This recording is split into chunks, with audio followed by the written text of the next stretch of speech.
ପିଲାମାନେ ଆଜି ଆମେ ଆମ ନବମ କ୍ଲାସ୍ର ଫିଜିକାଲ୍ ସାଇନ୍ସର ଚତୁର୍ଥ ଚାପ୍ଟର ଆମର ପରମାଣୁ ଗଠନର ଅଭ୍ୟାସ ପ୍ରଶ୍ନପତ୍ର ସବୁତକ କରିବା ଏବଂ ଭଲ ଭାବରେ ବୁଝିବା। ତାହେଲେ 1 ନମ୍ବର ଆମକୁ ଦେଇଛି ଥମ୍ପସନ୍ଙ୍କ ପରମାଣୁ ମଡେଲ ଅନୁସାରେ ପରମାଣୁ କିପରି ବିଦ୍ୟୁତ ନିରପେକ୍ଷ କରେ ବୁଝା। ଆଗ ବୁଝିବା ଥମ୍ପସନ୍ଙ୍କ ପରମାଣୁ ମଡେଲ କ'ଣ। ପିଲାମାନେ ପରମାଣୁ ଏକ ଯୁକ୍ତାତ୍ମକ ଚାର୍ଜ ଧାରଣ କରିଥିବା ଗୋଲକ ଏବଂ ସେଥିରେ ଇଲେକ୍ଟ୍ରନ୍ ଗୁଡ଼ିକ ଚାରିଆଡ଼େ ସଂଯୁକ୍ତ ହୋଇ ରହିଥାଏ। ହେଲା ସେ କହୁଛି ଗୋଟେ ପରମାଣୁ ଇଏ ମନେକର ହେଲା ଇଏ ଗୋଟେ ଯୁକ୍ତାତ୍ମକ ଚାର୍ଜ ଧାରଣ କରିଥିବା ଗୋଟେ ଗୋଲକ ଏବଂ ଏହା ଭିତରେ କ'ଣ ଇଲେକ୍ଟ୍ରନ୍ ଗୁଡ଼ିକ କ'ଣ ସଂଯୁକ୍ତ ହୋଇଥାନ୍ତି। ପରମାଣୁରେ ଯୁକ୍ତାତ୍ମକ ଚାର୍ଜ ଓ ବିଯୁକ୍ତାତ୍ମକ ଚାର୍ଜ ମାନେ ଆମର ହେଲା ଇଲେକ୍ଟ୍ରନ୍ ସମାନ ପରିମାଣର ଥାଏ। ମାନେ ଯେତିକି ପ୍ରୋଟନ୍ ଥିବ ସେତିକି ଇଲେକ୍ଟ୍ରନ୍ ମଧ୍ୟ ଥିବ। ପ୍ରୋଟନ୍ ମାନେ ପଜିଟିଭ୍ ଚାର୍ଜ। ତେଣୁ ପରମାଣୁଟି ବିଦ୍ୟୁତ ନିରପେକ୍ଷ ଅଟେ। ହେଲା ଏଥିରେ ବିଦ୍ୟୁତ ସେଇଥିପାଇଁ ପରମାଣୁଟା ହେଉଛି କ'ଣ ବିଦ୍ୟୁତ ନିରପେକ୍ଷ ଅଟେ। କାରଣ ଯେତିକି ଯୁକ୍ତାତ୍ମକ ସେତିକି ବିଯୁକ୍ତାତ୍ମକ। ତାପରେ 2 ନମ୍ବର ପ୍ରଶ୍ନ 3ଟି ଅବପରମାଣୁ କଣିକାର ନାମ ଲେଖ। ହେଲା ଆମେ ଜାଣିଛେ ଇଲେକ୍ଟ୍ରନ୍ ପ୍ରୋଟନ୍ ଆଉ ନ୍ୟୁଟ୍ରନ୍। ହେଲା ଇଲେକ୍ଟ୍ରନ୍ ଆମର ବିଯୁକ୍ତ ମାନେ ନେଗେଟିଭ୍, ପ୍ରୋଟନ୍ ହେଉଛି ପଜିଟିଭ୍ ଆଉ ନ୍ୟୁଟ୍ରନ୍ ହେଉଛି ଚାର୍ଜ ବିହୀନ। ତାପରେ 3 ନମ୍ବର ପ୍ରଶ୍ନ ଗୋଟିଏ ପରମାଣୁର ପରମାଣୁ କ୍ରମାଙ୍କ 2 ଏବଂ ବସ୍ତୁତ ସଂଖ୍ୟା ଦେଇଛି 4। ତାହେଲେ ଏହି ପରମାଣୁର ନ୍ୟୁକ୍ଲିୟସରେ କେତୋଟି ନ୍ୟୁଟ୍ରନ୍ ଅଛି। ପିଲାମାନେ ପରମାଣୁ କ୍ରମାଙ୍କ ଦେଲା 2, ବସ୍ତୁତ ଦେଲା 4। ତାହେଲେ ଆମେ ଜାଣିଛେ ନ୍ୟୁକ୍ଲିୟସରେ ଥିବା ନ୍ୟୁଟ୍ରନ୍ ସଂଖ୍ୟା କେମିତି ବାହାର କରିବା। ବସ୍ତୁତ ସଂଖ୍ୟା ଫେଡ଼ାଣ ପରମାଣୁ ସଂଖ୍ୟା। ତାହେଲେ 4 ଫେଡ଼ାଣ 2 ହେଲା 2। ତାହେଲେ ଏଇ ପରମାଣୁରେ 2ଟି ନ୍ୟୁକ୍ଲିୟସ ରହିଛି। ହେଲା ତାପରେ 4 ନମ୍ବର ନାଇଟ୍ରୋଜେନ୍ ପରମାଣୁରେ ଇଲେକ୍ଟ୍ରନ୍ ଗୁଡ଼ିକ କିପରି ସଜାଇ ହୋଇ ରହିଛି ବୁଝାଅ। ତାହେଲେ ପିଲାମାନେ ନାଇଟ୍ରୋଜେନ୍ର ପରମାଣୁରେ ନ୍ୟୁକ୍ଲିୟସ୍ ଚାରିପଟେ 2ଟି ସେଲ୍ ରହିଛି। ହେଲା କେ ସେଲ୍, ଏଲ୍ ସେଲ୍ ହେଲା ପ୍ରକୃତିରେ କେତେଟା ସେଲ୍ ଅଛି ଆମର 4ଗୋଟି ସେଲ୍ ମାନେ କେ ଏଲ୍ ଏମ୍ ଏନ୍। ନାଇଟ୍ରୋଜେନ୍ର କେତେ ନାଇଟ୍ରୋଜେନ୍ ହେଉଛି 7 ପରମାଣୁ ସଂଖ୍ୟାକ। ତାହେଲେ କେ ସେଲ୍କୁ 2ଟା ଯିବ, ଏଲ୍ ସେଲ୍କୁ 5ଟା ଗଲା 7ଟା। ତାହେଲେ ସେ 2ଟି ସେଲ୍ ଧାରଣ କରିଛି କେ ସେଲ୍ ଆଉ ଏଲ୍ ସେଲ୍ ବୁଝିହେଲା। ତାହେଲେ ଏହି ପରମାଣୁରେ 7ଟି ଇଲେକ୍ଟ୍ରନ୍ କହିଲି ବୁଝେଇଦେଲି। ହେଲା କେ ସେଲ୍ ରହିଲା ଆମର 2ଟି, ଏଲ୍ ସେଲ୍ ରହିଲା 5ଟି। 5 ନମ୍ବର ପ୍ରଶ୍ନ Cl- ଆୟନର ଇଲେକ୍ଟ୍ରନ୍ ସଜ୍ଜା ଲେଖ। ପିଲାମାନେ Cl- ଦେଖ ଗୋଟେ ମାଇନସ୍ ହେଇଗଲା। କ୍ଲୋରିନ କେତେ ଆମେ ଜାଣିଛେ କ୍ଲୋରିନ ହେଲା 17। ତାହେଲେ କେ ସେଲ୍କୁ 2ଟା, ଏଲ୍ ସେଲ୍କୁ 8ଟା, ଏଲ୍ର 8ଟା ହେଲା। ତାପରେ ଏଇଠିକି ମଧ୍ୟ 8ଟା, ଏଇଠି 7 ହେବା କଥା। ଏ 17 2 8 10 17 କିନ୍ତୁ ମାଇନସ୍ ଦେଲା ଗୋଟେ ଇଲେକ୍ଟ୍ରନ୍ ଆଡ଼୍ କଲା ତେଣୁ 8 ହେଲା ବୁଝିହେଲା। ଇଏ ବର୍ତ୍ତମାନ ଅଷ୍ଟକ ପୂର୍ଣ୍ଣ କରିଛି। ତାହେଲେ ଲେଖିଛି 5ଟି ଇଲେକ୍ଟ୍ରନ୍।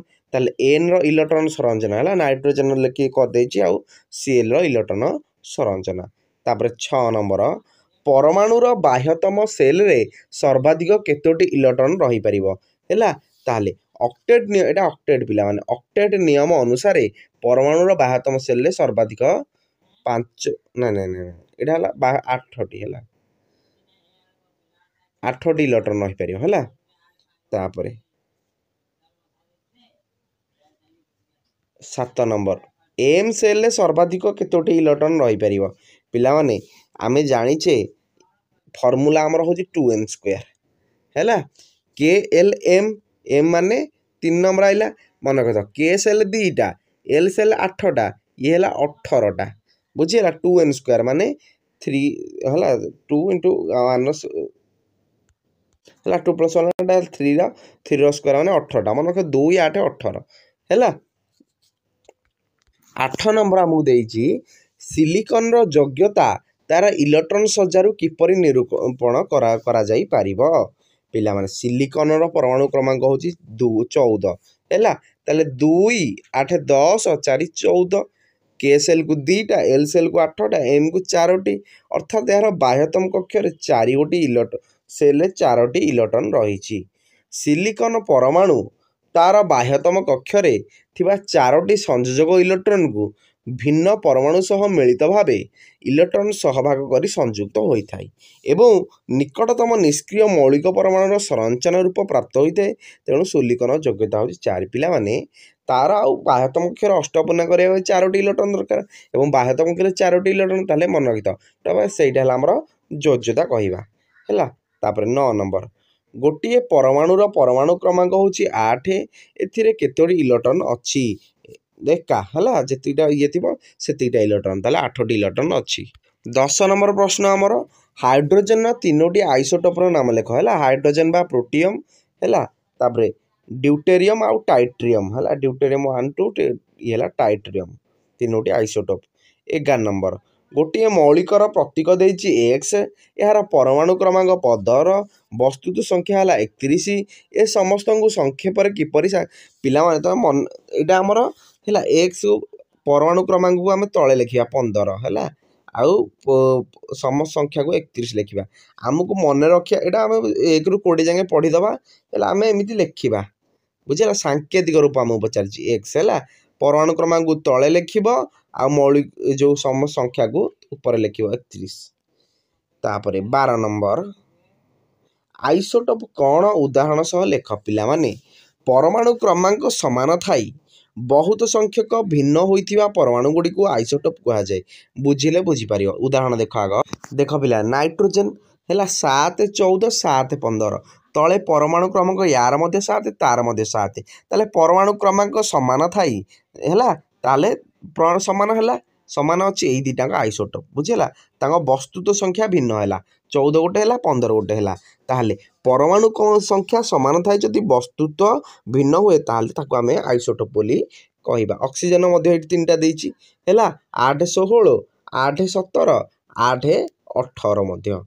तापर 13 नंबर आइसोबार कौन उदाहरण सब बुझा पिला माने वस्तुत संख्या समान थाई भिन्न परमाणु क्रमांक एठी उल्टाटा पिला कहला देख पिला माने ऊपर गुरा पोटासियम कैल्शियम हैला समान अछि कि नै ए 40 40 ताका वस्तुत संख्या समान अछि आउ तळे देख परमाणु क्रमांक अलग अछि यार मध्ये अछि हैला ताले एमानु को हमें आइसो बार कहबिया मन रखित जदी परमाणु क्रमांक समान ताको हमें आइसोटोप कहिबा आ जदी कोन वस्तुत संख्या समान ताको हमें आइसो बार कहिबा।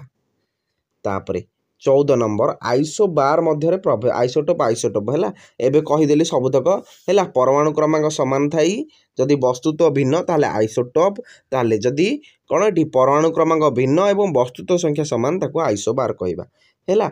आइसोटोप गुडी को भौतिक धर्म भिन्न भिन्न रासायनिक धर्म समान आइसोबार भौतिक और रासायनिक धर्म भिन्न भिन्न अटे यार उदाहरण देले यार उदाहरण दिया हिछि। तापरे 15 नंबर थॉमसन को परमाणु मॉडल आमे आलोचना करिबा हैला ताले थॉमसन परमाणु मॉडल अनुसार हैला कहितली परमाणुटी जुक्तात्मक चार्ज रहिथिबा एक गोलक एवं इलेक्ट्रॉन गुडी को एथिरे बांटी हेई अछंती हैला एवं जुक्तात्मक चार्ज विस्तारित होइथिया बेले इलेक्ट्रॉन गुडी को विच्छुरित होई अछंती हैला एठी देखा जुक्तात्मक चार्ज एमदी अछि इलेक्ट्रॉन पूरा विच्छुरित होई सॉरी जुक्तात्मक इलेक्ट्रॉन विच्छुरित होई अछंती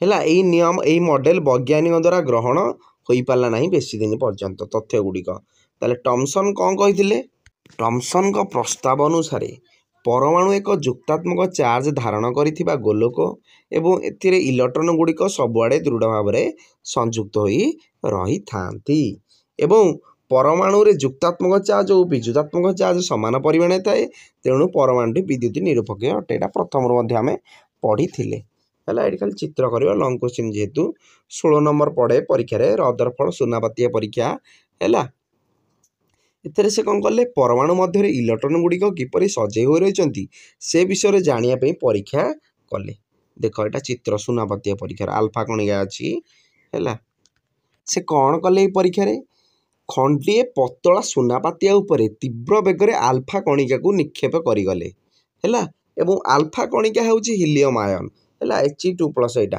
जहा द्विजुक्तात्मक चार्ज वहन करे यार वस्तुतः 4 यूनिट होइथिबारु तीव्र बेगरे गति करिथिया आल्फा कणिका रे यथेष्ट परिमाण शक्ति रही थाई तेणु पर्यवेक्षण से कोन देखिले ई परीक्षा करी से देखिले जे अधिकांश आल्फा कणिका सुनापातिया मध्य देई सीधा सड़क भाव में गति कला एवं किछि आल्फा कणिका गतिपथ बंके हेई गला अल्प किछि आई कणिका हैला सुनापातिया को भेद न करी जेउ दिगरे जाइथिला ठीक तार विपरीत दिगरे फेरी आसिला बुझिला ताले एथरु से परीक्षा करी कोन देखिले से देखिले जे सुनापातियार परमाणु भितर अधिकांश स्थान फंपा कारण अधिकांश है न अधिकांश माने फंपा स्थान अच्छी सुनापातिया तेणु खूब कम संख्यक कणिका गतिपथरे बंकई जाऊँगी जो सूचना मिलूँ जे परमाणु और जुक्तात्मक चार्ज खूब कम स्थान दखल करिछि।